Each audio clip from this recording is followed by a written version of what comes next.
Welcome to the Career Jiu-Jitsu podcast, where we connect the art of jiu-jitsu with your career. Our mission is to empower and inspire you with engaging conversations and valuable insights from people just like you who benefit from the shared relationship between your workplace and the art of jiu-jitsu, leading you to a more fulfilling and successful life.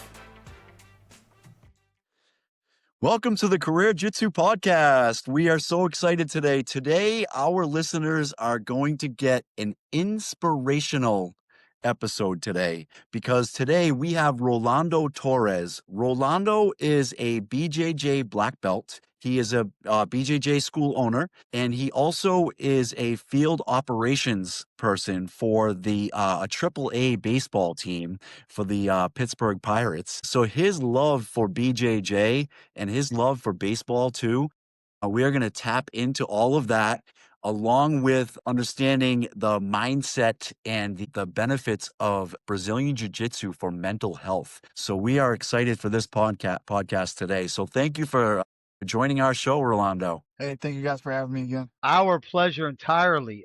Just to let our listeners know, Rolando has a very moving story, a very motivational story, and Jason and I have already dubbed this presentation the Phoenix, subtitled The Importance of the People Who Surround You.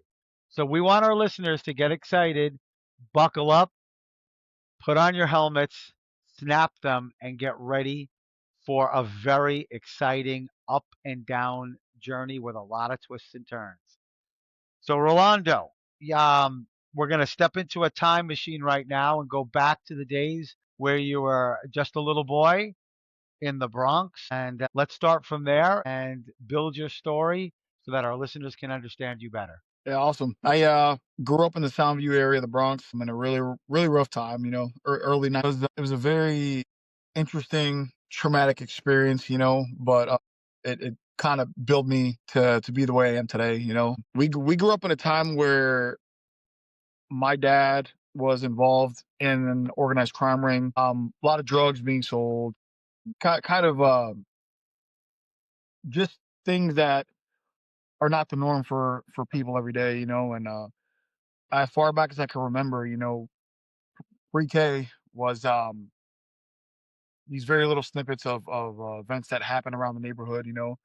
I remember my mom having to take us inside the building because one of the guys would tell her that we'd have to go inside because there was about to be a shootout. Sometimes we'd make it in the building, sometimes we wouldn't, but there was plenty of occasions where my mom would take us. We'd duck behind cars, wherever we can find, just to kind of get away from danger. My mom would stick us in there on their car, side of a car. There's like a little building like alleyway, so that's the type of environment I grew up in. The violence was things that you can't even picture in your head, because it was just so graphic, as a little kid. Seeing my dad's friends get clipped off. I've seen so many graphic things that typical kids that age should not see. Been to a lot of funerals of my dad's associates, and it's just a real rough time, the key thing to the aspect of my life where it kind of takes a big turn on things is just the household that I was in. It was a very violent household. My dad used to beat my mom, and it wasn't just for big things, it was for little things. Dinner wasn't cooked right. My mom looked at somebody the wrong way. My dad was beating my mom, and we were woken up to that a lot. All hours of the night, for no reason. My dad would get up, he'd start choking my mom, he'd wreck the house, and my siblings and I, we were just exposed to that, and then on top of that, my dad, his involvement with all these people, he'd have a safe in the house where he'd keep all the drugs and the money and guns and stuff like that. And we had random people at all hours of the night throughout the day just coming in and out the house, So this is the kind of things that I was exposed to as a young age that kind of built me and molded me to be the person I am today. So you grew up in just a totally violent environment, seeing things that are probably more violent than even the video games that kids play today. And for you, it was real. And then I know that after a certain amount of time, you had a chance to get out of that environment. I don't know if that was when you were 11. Was that when you were 11 and you got to Yep. move out to New Jersey, That correct? yes, that was Tell us a correct. little bit about that move and that how adapting to that was. Yeah, the move pretty much came because of my dad's lifestyle. It was more so like, oh, he just needed to change. A lot of people were dying. The feds were pretty much heavily involved with the operation that they had going on. I think one guy that I didn't mention before, he was a guy who brought somebody in, and the guy was the one who was an agent undercover or whatever. And all that pretty much started to break down the operation that they had. But it was just time for a change. My dad and my mom picked us up and moved us to New Jersey, and that was where changing and trying to adjust to the new environment that I was in. It was just kind of strange, because you go from having this traumatic upbringing until you're 11 years old, and then all of a sudden, that's when you're exposed to nice neighborhoods. We had a backyard, we had a house, we had a driveway, and even the school system itself, it was just way better from what I know coming from, PS 93, CS 152. Then I'm going to, a middle school, elementary school, and having free lunch was pretty cool, and just not having to worry about whether I was going to get an education or not. So it was kind of strange. And you were telling us that you felt a little bit like a fish out of water and a little bit lonely in the sense that all these people spoke a different cultural language than you. There was no shared background and you were kind of floating around on your own. You got into a little bit of trouble. You got, I think, suspended a couple of times. Lunch, Tell us yes. about that. That feeling of like you're in a better place, yet you don't belong and you feel lonely. It it was strange, because being in the area that I was in, and just the kids, like I said, better education. It was just there were so many resources compared to the schools that I came from. And it was just so strange, just adjusting to that type of lifestyle. These kids grew up with nice houses, and a great education system. And I come from not having good schools, not having good houses, and just being thrown into these just strange water. Like I just got thrown in there. It was pretty much sink or swim. And Did you find that you were kind of judgmental, like these kids, oh my gosh, with their please and thank you and their kiss ups to the teachers, and maybe the other way around, they're like, this kid, he's like a thug, he doesn't respect anybody, he's got bad manners. Did you find that you both judged each other at that time? I don't think so much that I judged them, because I was still 11 years old. I think the hardest part was just trying to understand the move. It was just so sudden. There Mm. was it wasn't like we have a year to plan. It's like, hey, we're moving. So it was just like a bit of a culture shock. And it kind of landed me in trouble because of my ways that I brought with me to New Jersey, and then all the therapists that my mom used to take me to go see. And, there weren't just like, I started out with counselors, and then we ended up going to professional therapists, because whenever I would have to share my life with the teachers or with other students, because that's the type of the school that they were, hey, you're new here, feel free to share a little bit about you, They it were kind of raised, shocked. They must have been yeah, shocked with your. I can't imagine you telling a teacher, "Well, yeah, upstairs in my house we have a safe where the guns are and the drugs, yeah. of course, got to keep those safe."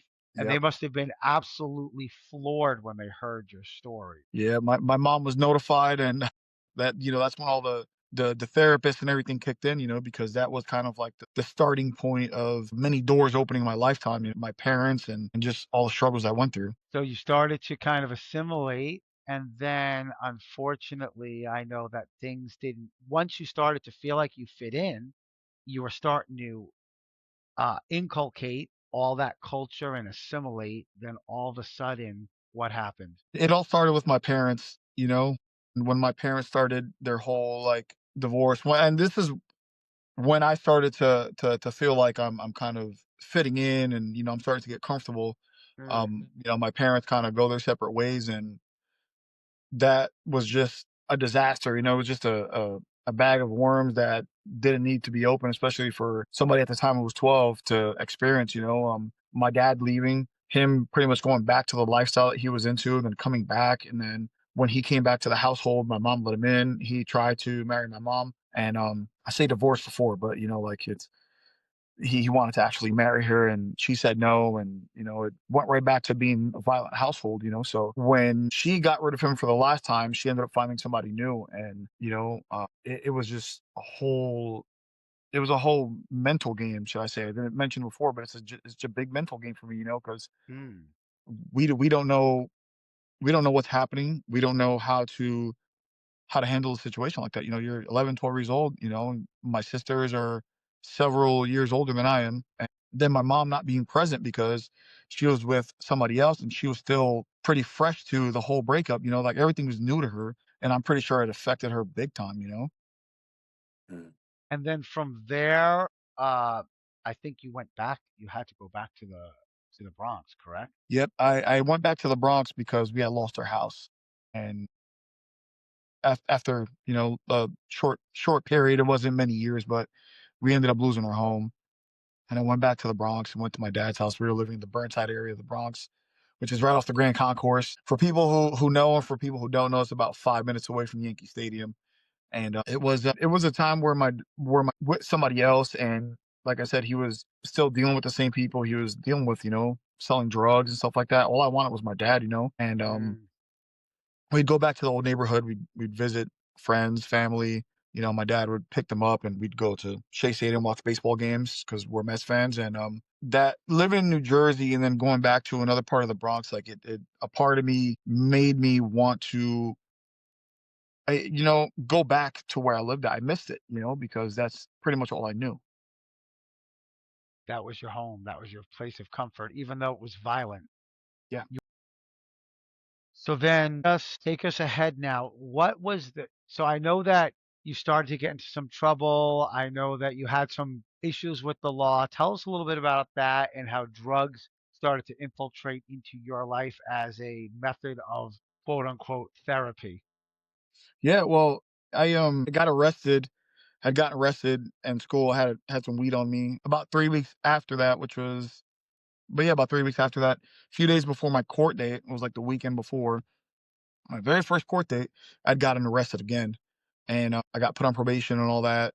And we're gonna fast forward to when I turned 14 because this was like kind of like the pivotal moment of my life where my sister's ex-boyfriend at the time, which is my niece's dad, he introduced me to coke at 14. And that was kind of like the moment where I felt, but at the same time, I felt like it was the wrong thing and I couldn't control it because, cocaine, if anybody's dabbled with cocaine before, they know like how it makes you feel. It's a very strong drug. And very addictive. Very Yeah, addictive. very addictive drug.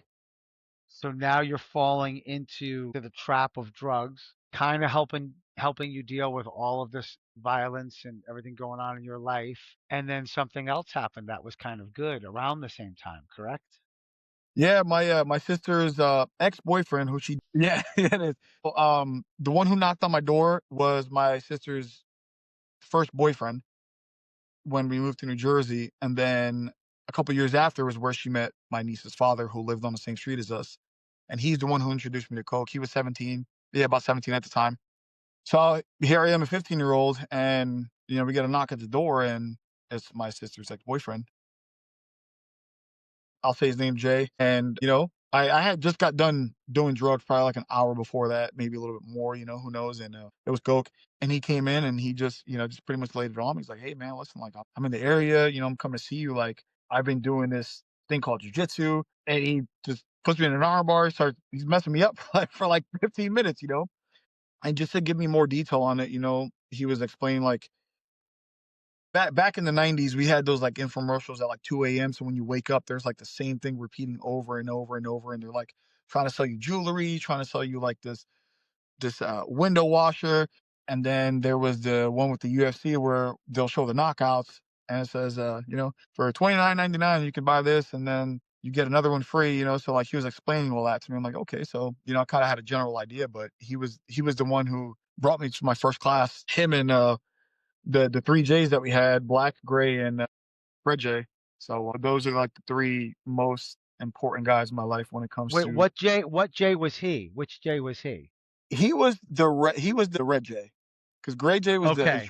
instructor. I'm sorry, he was gray J, red J was the other J, and black J is the instructor. So Gray Jay knocked on your door Knocked and on then my door. Black Jay. Jay was your instructor. Okay, Yes, Jay gotcha. Millie, Jay Millie, yep, Jay Millie. I'll say their name, Jason Ramos and Jay Millie, and I don't know the other Jay's last name, but I know him as Jay. So now go ahead.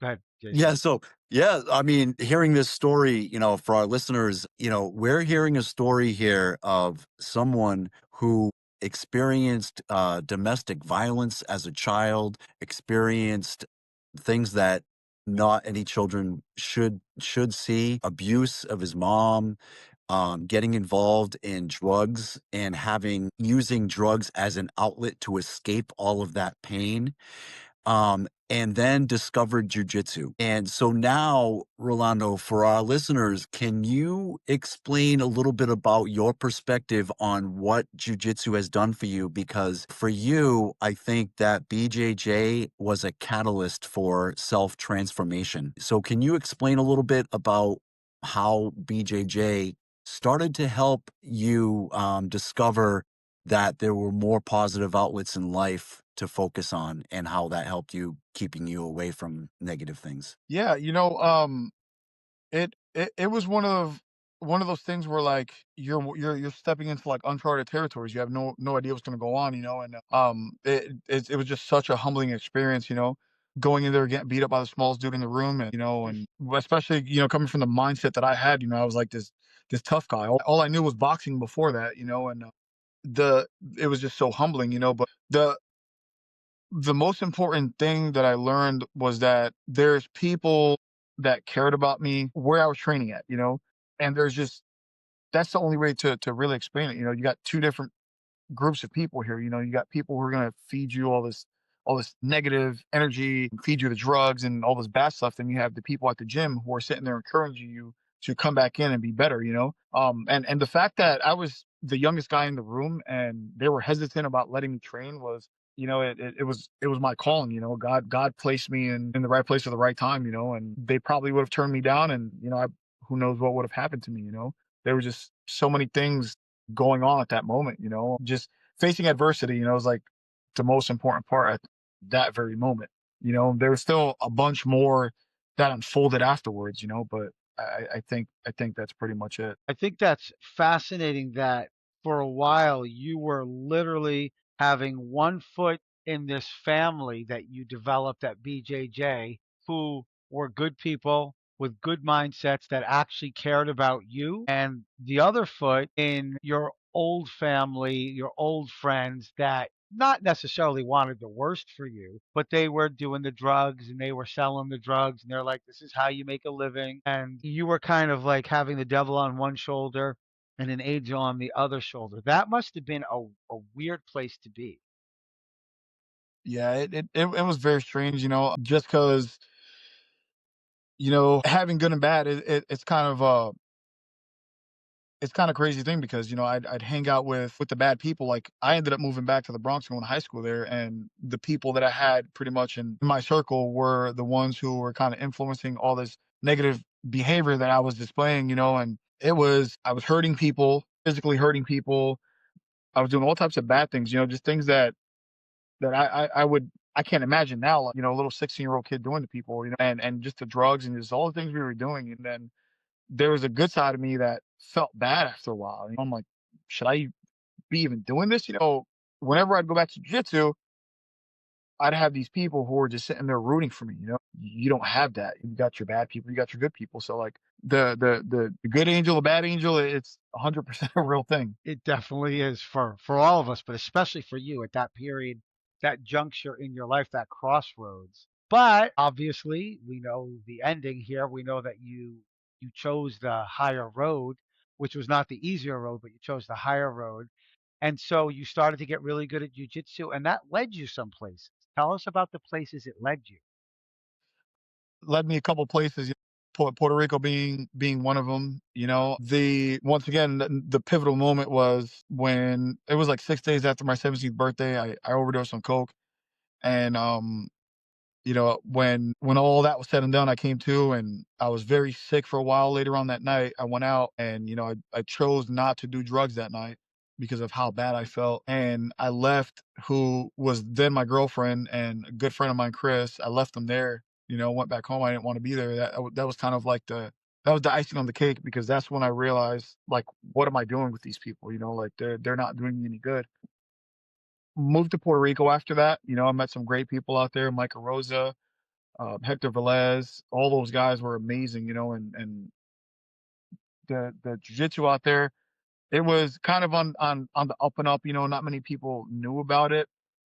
And the thing I was real thankful for is that these people were like 85% of them were all from the States, you know. So like these are people that I created a close bond with, you know, and they're the reason why I became an instructor, you know. Yeah, and that's where the beginnings, the roots of your school came from. You had a student there, correct, that you were very close to? Yep, Frances Hernandez. She was in the National Guard. She'd pop in here and there, and you know, I teach jujitsu. You know, I was teaching everybody jujitsu, but you know, Frances, who I spent a lot of time with her, and it was just amazing because from the time that I started with her all the way to the end, you know, I took her to a tournament. She won all her matches, got double gold, and we you know we ran with it from there. You know, she taught me patience and just a bunch of other things about me that I didn't know.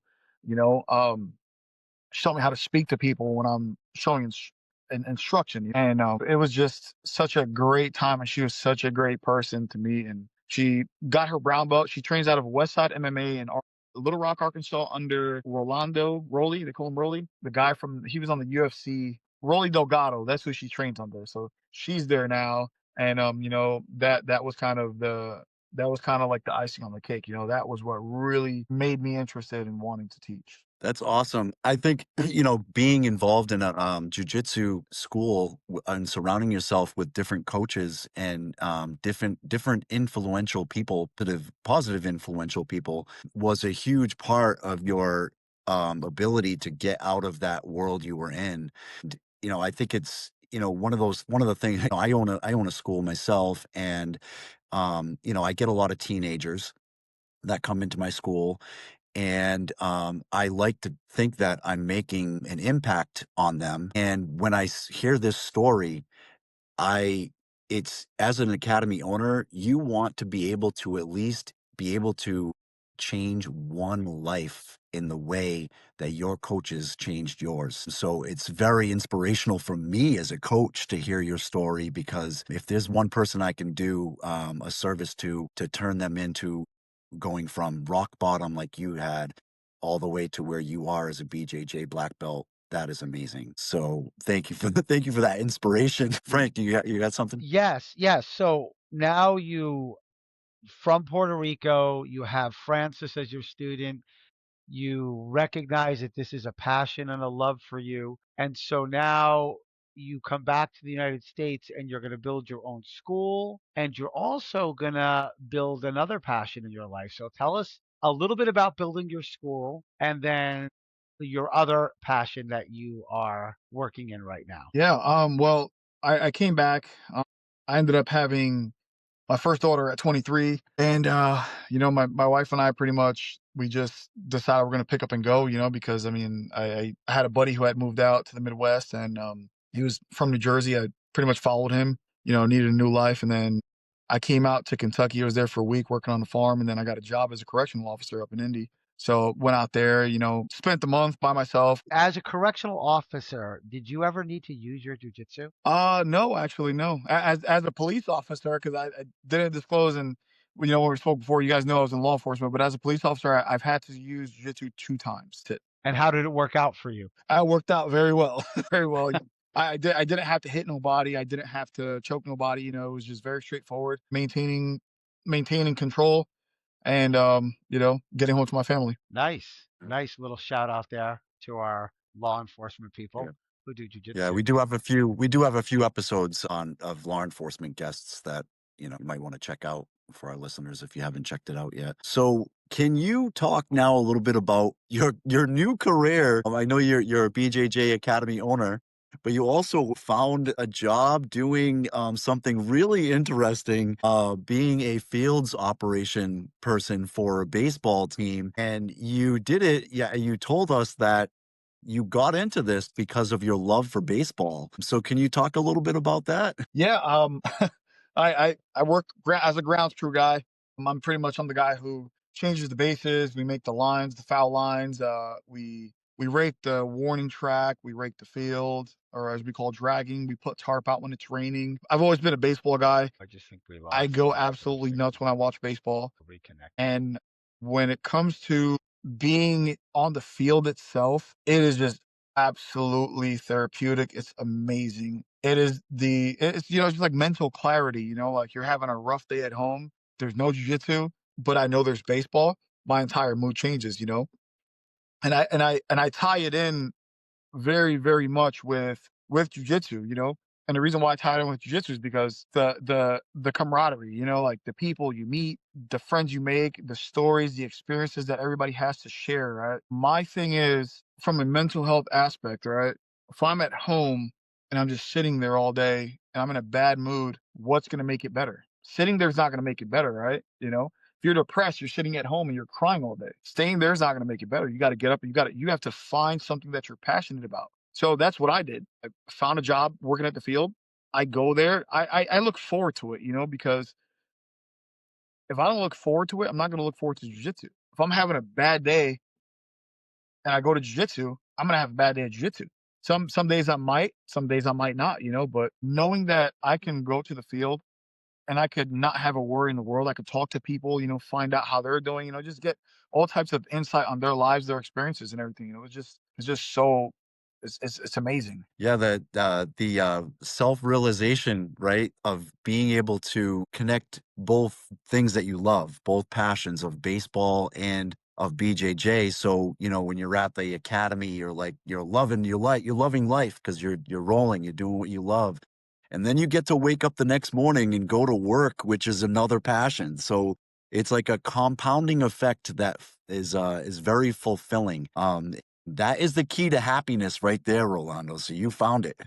Definitely found it. And for people who are pretty much struggling with any type of anxiety or depression or whatever it is, it first of all, you're not alone because that was my entire life, being depressed, anxious, and just having those types of crazy panic episodes because you're feeling lonely, but you're not alone. There's plenty of people out there like you. But the most important thing is finding that outlet, finding something that you can enjoy, not only enjoy, but be happy at, and find somebody else that can relate to you. Because if you can find somebody else that can relate to you, you guys have so much things to talk about. It's going to feel so great. Absolutely. Absolutely. A lot of wisdom here, Jason. This is deep. Yeah, yeah, definitely. This is going to be a hard one for me to wrap up because there's so much in it. But before we do wrap up, Jason, do you have any other questions? I just want to say before you wrap up, Frank, that this episode really proves to our listeners and to anybody who is listening here how important it is to surround yourself with like-minded people. The culture in jujitsu and the culture that you put yourself in, the environment you put yourself in, whether it's on the mats or in your workplace, is so important to your mental health. And this is inspirational because I think most of our listeners that do jujitsu, they are doing jujitsu because they have found that as well. They have found that great community and great culture in their gym where they can get support from everyone else around them. You're surrounding yourself when you're in jujitsu and you're on the mats, you're surrounding yourself with a lot of different people who come from different backgrounds that have advice, ideas that you can bounce off back and forth, and it's not just about technique, but you can bounce ideas about life with them. And I think it's an awesome example of the fact that you had that in your life so that it kept you away from that negativity and kept you on that right path. And then you found it in baseball too, because then when you're doing the field operations job, you mentioned earlier in a text when we were chatting about the thing that you love most about your job as a fields operation person is that you're able to learn so much. You can become like a sponge and learn from other people's lives because they're coming from different lifestyles and you can learn from their lifestyle too. And so you're surrounding yourself also in your workplace, you're surrounding yourself with a great culture, a positive culture as well. So, in both realms of your life, you're surrounding yourself with a great community of people that are there to support you and keep you on the right path. Well So, said, that's all Jason. I have to say. Well said. Well, I mean, you did like a really good wrap up right there. I will just add to what you said, Jason. Hearing all of this, first of all, I want to reach out to our listeners because you never know who's going through what. That's one thing I learned in life. You never know what somebody's past is and the scars that they have. So a lot of our listeners right now, some of our listeners might be struggling with an addiction. Some of our listeners are struggling with their demons that seem overwhelming. I think this story, Rolando's story, is one that is inspirational.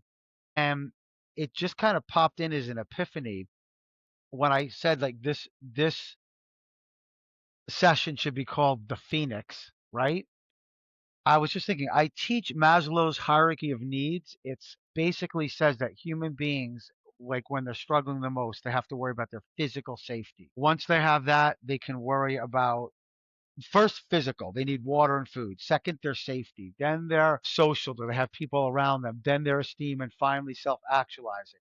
You're looking at a man here who literally had to claw his way up that pyramid from worrying about the roof over his head, right?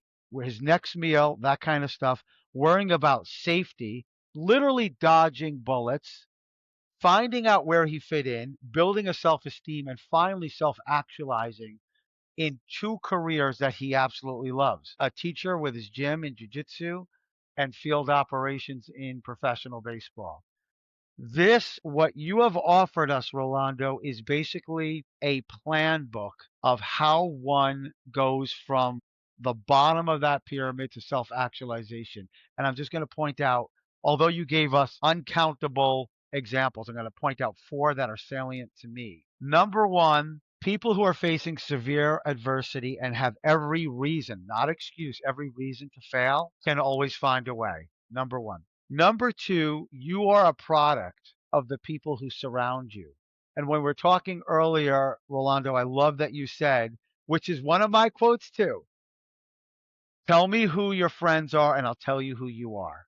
You need to surround yourself with good people who care about you and that you want to be like. Number three, you have shown us that everybody is a product of their own decisions. Your decision to go to that jujitsu class changed your life, absolutely changed your life. And number four, if you want to be self actualized and be happy, find what you love and you're winning in the game of life. And you gave us real example. I just gave the skeleton there. You fleshed that whole thing out. So I want to just say a profound thank you to you. I don't even think you know how many people this interview is going to reach. And I'm also going to ask our listeners, this has nothing to do about jujitsu. Our listeners, in your circle of friends, if you know somebody who is struggling and feeling down, let them watch this interview and let them hear these nuggets of wisdom and let them know there's absolutely hope to Phoenix and to climb that pyramid from physical all the way to self actualization. Amen. Hallelujah. Absolutely. Amen. We believe. May I add one thing? Of course. Everybody's got their own political and religious views, but me as a person who's been going to church, and this doesn't necessarily tie in with church, but it also ties in with just life in general. We spoke about a tree and the fruit that comes off that tree. If what you give to other people, what you feed to them, that's coming off of your tree. So if it's rotten, you're gonna fall down with that person. Which goes back to show me who your friends are, and I'll tell you who you are. Dead on.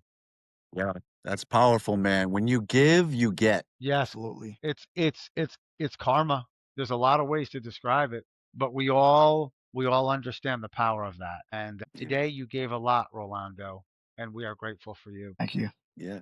Well, first of all, I wanted to invite Rolando to come and roll with us whenever you are in Massachusetts. We're in Webster, which is close to Worcester. We're about an hour away from Boston. Come on down and see it, or up, left, right. Come and see us. We'll take you to Boston, and then we'll do some rolling and we'll have some fun. So please take us up on Oh, that. And yes. also, to our listeners, the reason we're getting people like Rolando with so much to share about struggle and overcoming struggle and putting together the pieces of life's messy puzzle is because people are listening to our podcast and they're actually reaching out to us and saying, hey, I have a story to share. So if you're one of those people who has wisdom, please get in touch with us. We'll bring you on the show and we'll just have a ball like we just did today. Yeah, we have social media. We have a form out there. We have a Google form out there that people can fill out to get on our guest lists. That's the great thing is now, we're going global, right, Frank? I think we're in like We 35 different countries right now. we're around the world. I Yeah, can't so we're believe it. reaching a lot of people. Yeah, we keep Yes. sharing that love. Yeah, it's the good karma. It's good karma. All right. So, Rolando, we wish you all the best with your 3 kids, with your Thank you. school, with your Thank job, you. and we hope that you stay in touch with us. I most definitely will. I appreciate you guys, and it's been a pleasure. Pleasure's all Thank you, ours. Rolando. You're an inspiration, brother. Thank you. Thank Definitely. you. Hey, listen, anybody can do it. Anybody can do it. That you heard that. Thanks, buddy. You heard that. Anybody can do it. All right. Peace out. Much love. Take care, everybody.